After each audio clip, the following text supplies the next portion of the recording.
안녕하십니까? 기초 태국어의 콜리입니다. 오늘 이 시간에는 태국어 유튜버로 활동하고 계신 분들에 대해서 분석해보는 시간을 갖도록 하겠습니다. 우선 모든 분을 분석하는 게 아니라요. 일반 학원에서 유튜버로 올리는 강의에 나오는 선생님들은 제외하였고요. 두 번째로 일상이나 다른 내용과 함께 태국어를 부수적으로 올리시는 분도 제외하였습니다. 오직 태국어만 올리시는 유튜버들을 상대로 하였습니다. 여러분, 예전에는 유튜버에 태국어라고 치면 지금하고는 다르게 강의가 하나도 없었습니다.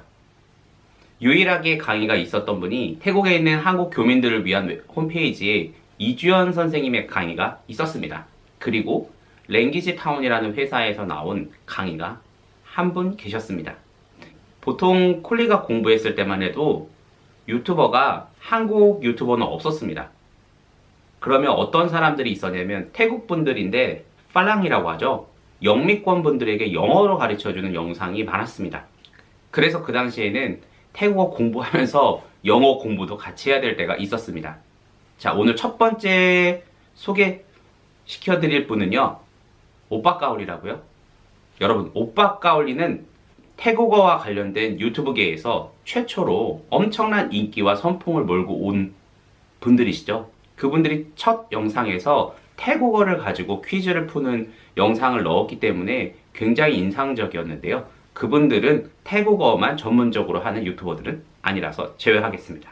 자, 그럼 제가 소개시켜드릴 분은 첫 번째 바로 이분입니다. 데이지라는 분인데요. 이분이 첫 영상을 올렸을 때가 기억이 납니다. 저는 태국어에 대해서 관심이 많기 때문에 항상 유튜버에서 태국어를 쳐보곤 했었는데요. 이분의 첫 영상이 기억이 나는데 제가 그 영상을 보고 웃은 적이 있습니다. 네, 여러분 오해하지 마시기 바랍니다. 저도 모르게 웃음이 나왔습니다.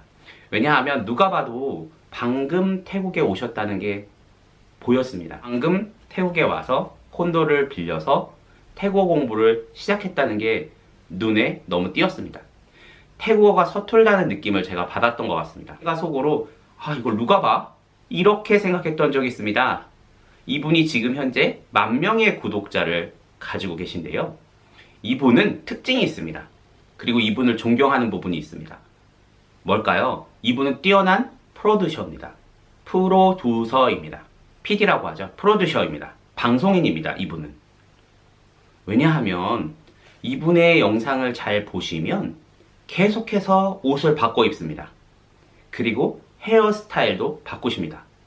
그리고 영상의 길이도 적당하고 당시에 편집 프로그램에 대해서 많이 모를 때 이분은 편집 기술을 자연스럽게 쓰실 줄 알았습니다. 그리고 콘도라는 본인의 방안이 비슷하게만 비춰질 텐데 이분은 최대한 변화를 많이 주셨습니다.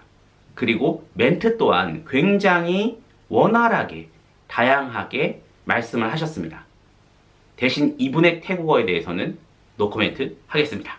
그리고 또 데이지라는 분이 뛰어난 점이 있는데요. 바로 최근에 하하 태국어라는 책을 썼다는 점입니다.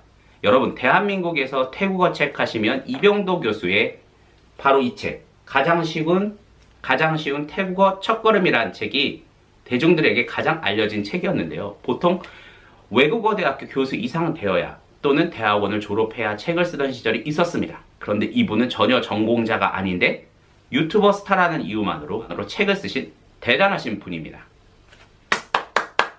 존경합니다. 그 다음에 이분과 대적할 만한 다른 분이 한 분 계십니다. 이분은 바로 잼타이입니다. 여러분, 이분은 구독자가 20,000명이 넘으시는데요. 이 잼타이란 분은 데이지라는 분과 대조적입니다. 얼굴을 보여주지 않습니다. 그리고 오직 실력으로 승부하시는데요. 영상이라든가 가르치는 솜씨가 마치 강남의 쪽집게 과외 하시는 분처럼 깔끔하게 영상을 만들고요. 누가 봐도 잘한다 싶을 정도로 가르치는 분입니다. 저는 얼굴이 궁금합니다. 현재 태국어 유튜버 중에 상위권을 차지하고 계시는 이 두 분은 정반대의 스타일이십니다. 그 다음 소개시켜드릴 유튜버는 인형과 다솜입니다. 두 분의 공통점은 태국인이라는 공통점이 있습니다. 태국인이 한국어를 공부해서 한국인에게 태국어를 가르친다. 와, 이건 정말 상상할 수 없는 일입니다. 바꿔 얘기하면 제가 태국어를 공부해서 태국 사람들에게 한국어를 가르치는 건데요. 이것은 몇 배로 또한 더 힘듭니다.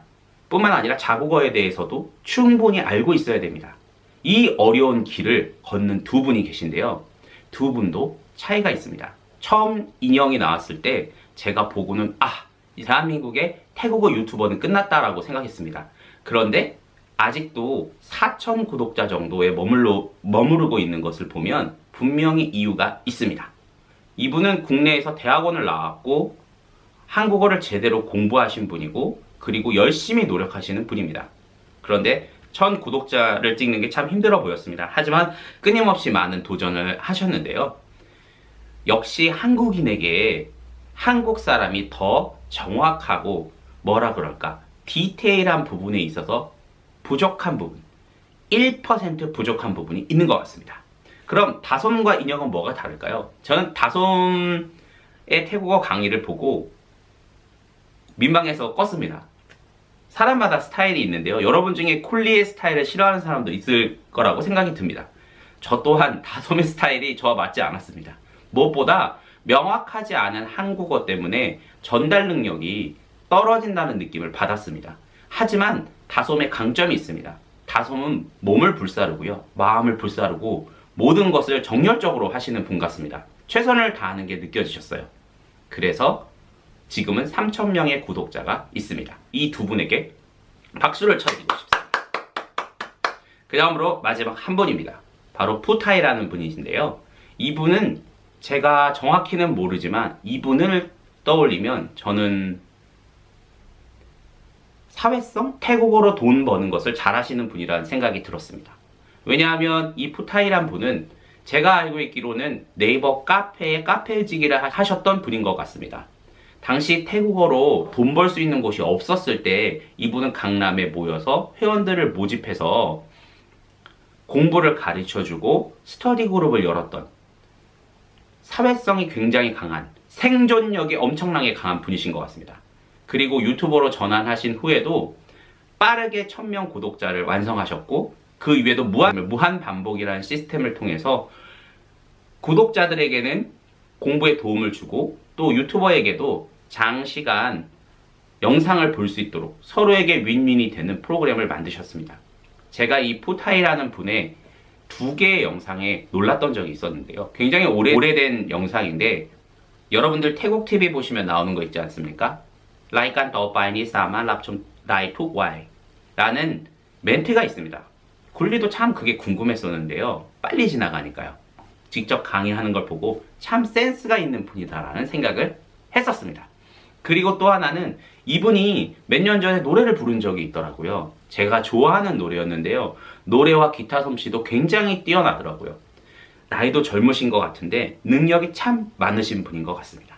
이상 콜리의 태국어 유튜버 분석이었습니다. 감사합니다. 쏘리캅.